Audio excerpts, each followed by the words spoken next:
I tried hard to be proud of my service, but all I could feel was shame. And racism could no longer mask the reality of the occupation. These were people.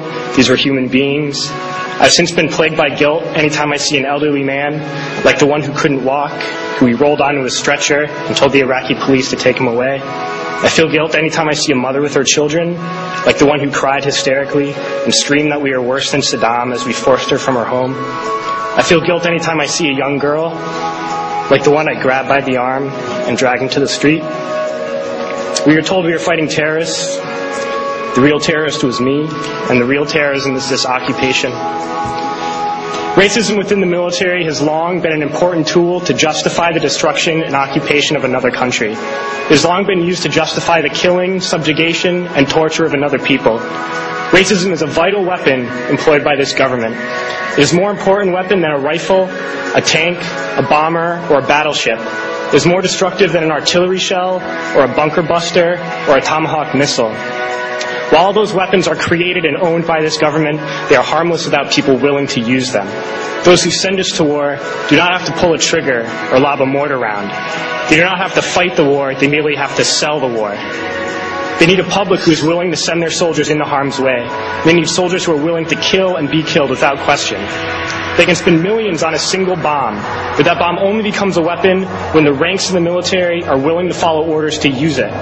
They can send every last soldier anywhere on earth, but there will only be a war if soldiers are willing to fight. And the ruling class, the billionaires who profit from human suffering, care only about expanding their wealth, controlling the world economy.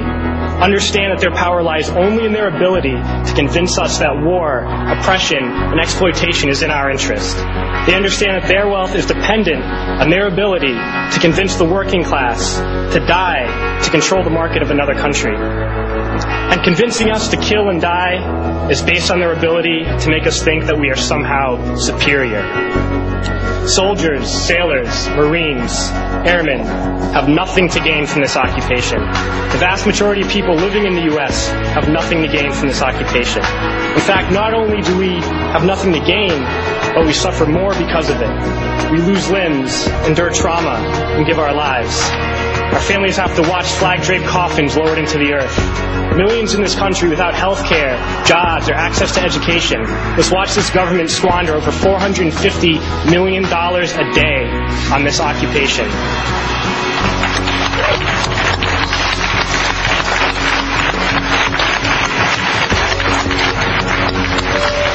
Poor and working people in this country are sent to kill poor and working people in another country to make the rich richer. And without racism, soldiers would realize that they have more in common with the Iraqi people than they do with the billionaires who send us to war.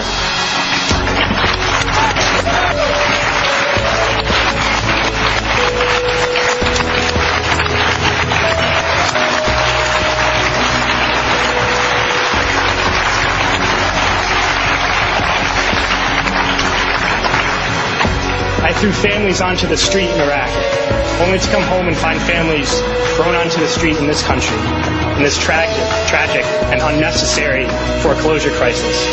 We need to wake up and realize that our real enemies are not in some distant land.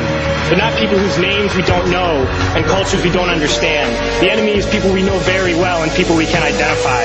The enemy is a system that wages war when it's profitable. The enemy is the CEOs who lay us off from our jobs when it's profitable. It's the insurance companies who deny us health care when it's profitable. It's the banks who take away our homes when it's profitable. Our enemy is not 5,000 miles away. They are right here at home. If we organize and fight with our sisters and brothers, we can stop this war, we can stop this government, and we can create a better world.